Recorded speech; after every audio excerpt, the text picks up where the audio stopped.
Hello, chers amis internautes, chers fidèles abonnés des pages Sport Santé Plus. Nous revoilà encore pour poursuivre nos thèmes exaltants qui concernent la pratique sportive chez le jeune adolescent et le grand enfant. Et là, nous parlons depuis un certain moment de la maladie d'Osgood-Schletter, cette maladie qui est assez importante, assez récurrente dans la pratique sportive chez les jeunes. Et il est important aujourd'hui que nous abordions ce chapitre très fondamental qui nous permet d'identifier et de connaître quand est-ce qu'un jeune joueur est en train de faire une maladie d'Osgood-Schletter. Vos abonnements, vos likes, vos partages nous permettent de réaliser deux choses: augmenter l'audimat de Sport Santé Plus pour faire encore plus de bien à un grand nombre, et également vos partages, vos abonnements permettent à cette chaîne de pouvoir être repérée le plus facilement possible dans les moteurs de recherche lorsqu'il sera tapé Sport Santé Plus. Donc nous vous disons merci déjà pour cette habitude et nous restons toujours connectés. Abonnez-vous massivement, tapotez et mettez les likes. Top, c'est parti.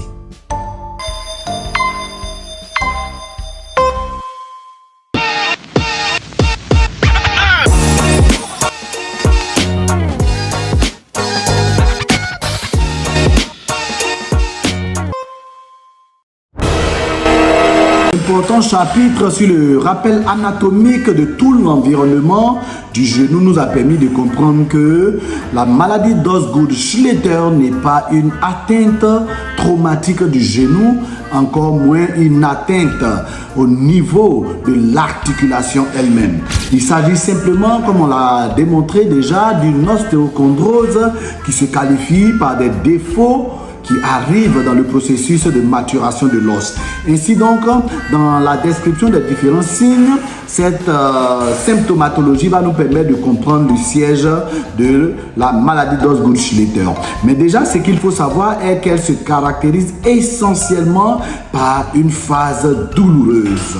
Et les douleurs vont siéger au niveau de ce qu'on a appelé la tubérosité tibiale antérieure, qui est cette petite bosse qui est en dessous de la rotule qui va servir de site d'insertion du tendon quadricipital et plus précisément sa partie rotulienne et le tendon sous-rotulien.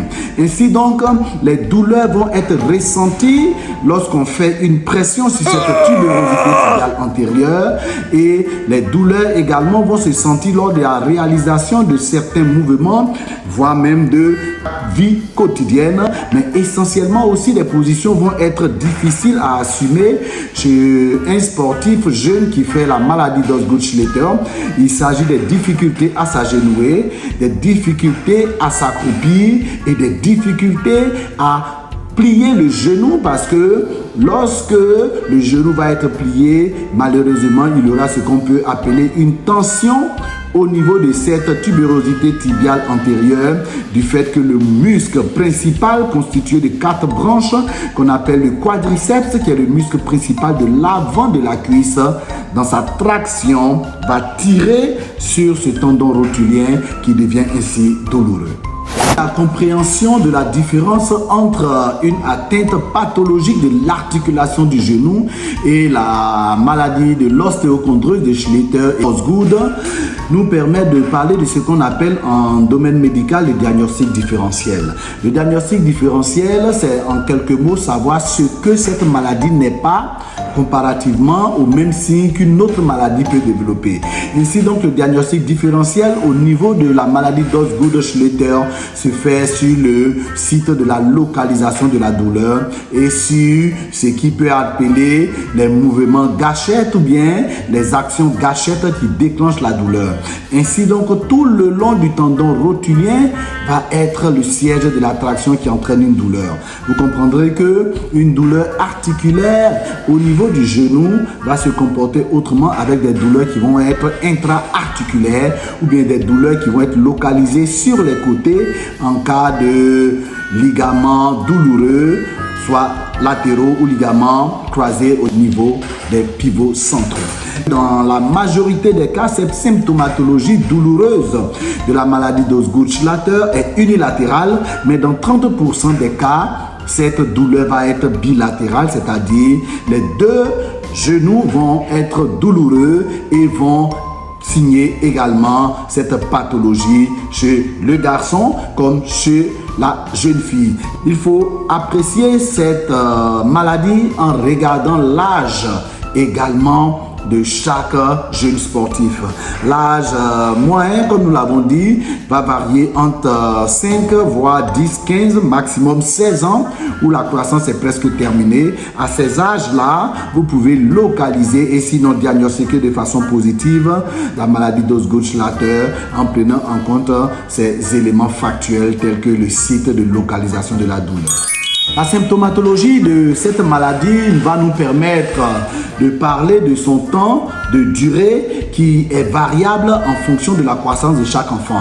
Il faut savoir que cette symptomatologie douloureuse va connaître ce qu'on appelle des pics, c'est-à-dire des moments où la douleur est totalement intense et des moments où ce pic va baisser parce qu'il aura soit une réduction de la douleur ou une absence totale de la douleur. Mais il faut savoir que ces épisodes douloureux vont calquer les épisodes de croissance. Les moments où le pic de douleur est à son paroxysme correspond généralement à des pics de croissance au niveau de l'organisme de l'enfant et du jeune adolescent sportif faisant la maladie d'Osgood-Schlatter. Il faut savoir qu'un temps n'est pas totalement indiqué pour la fin de ces douleurs parce que, comme nous l'avons signalé, cela va dépendre du temps d'arrêt et du temps de fin du système de croissance qui est propre à chaque enfant.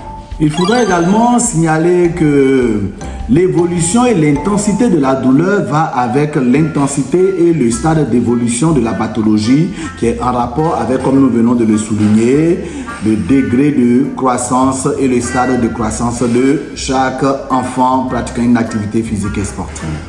Sans rentrer dans le vif du sujet, dans la prise en charge que nous verrons dans le prochain chapitre, il faut savoir que de façon factuelle, en termes de durée, aucune action n'a d'impact sur la durée de la maladie d'Osgood-Schlatter. Étant ce qu'on peut appeler une symptomatologie, il va s'agir dans ce cas-là, nous le verrons plus profondément, de la gestion des épisodes douloureux et entretenir un environnement qui puisse favoriser le calme, qui puisse favoriser la diminution de ces douleurs au niveau du jeune sportif. Éminents membres de Santé Sport Plus, merci pour vos abonnements, merci pour vos encouragements. Laissez en commentaire ce que vous pensez pour enrichir encore ces exposés et permettre à un plus grand nombre de sportifs, de parents de sportifs de pouvoir bénéficier de ces précieux conseils et des précieux avis que vous avez. Il est important également aussi que la ventilation de cette vidéo soit faite dans tous les groupes sportifs, dans les groupes des entraîneurs, dans les groupes des médecins sportifs, dans les groupes des personnes qui sont en rapport avec l'activité physique sportive, parce que trop souvent on a constaté dans certains cas des grandes paniques face à cette maladie qui n'est simplement qu'un processus d'évolution normale dans la croissance de l'enfant. En aucun cas, la maladie d'Osgood-Schlatter ou ostéochondrose de croissance ne doit être un sujet pour un parent désalarmé, encore moins un coach, de pouvoir être totalement anxieux parce que cette maladie va disparaître de façon naturelle, sauf complications ou événements ultérieurs pouvant entraîner une durée au-delà de la fin de la croissance. Merci beaucoup, restez scotchés, connectés et à très bientôt.